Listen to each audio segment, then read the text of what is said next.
Hello guys, আসসালামু আলাইকুম। আপনারা সবাই ভালো আছেন? গাইস, আমি আজকে অসুস্থ। আমার জন্য একটু দোয়া করবেন আপনারা সবাই। আপনাদের জন্য দোয়া করি আমি। শুভ সকাল। আপনাদের জন্য রইল শুভ কামনা। আপনারা সকালবেলা ওয়েদার অনেক সুন্দর। সকালবেলা খুব শীত লাগতেছে।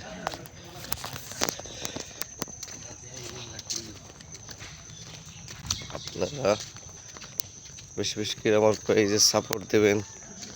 কমেন্ট, ফলো, লাইক, শেয়ার দিয়ে আমাকে সাপোর্ট দিয়ে যাবেন। আপনাদের ভালোবাসায় আমি আগামী দিনে সামনে এগিয়ে যাব।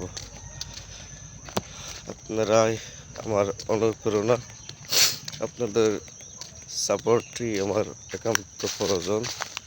আপনারা আমার পাশে থাকবেন। গাইস, আজকে এই পর্যন্তই। ভালো থাকেন, সুস্থ থাকেন।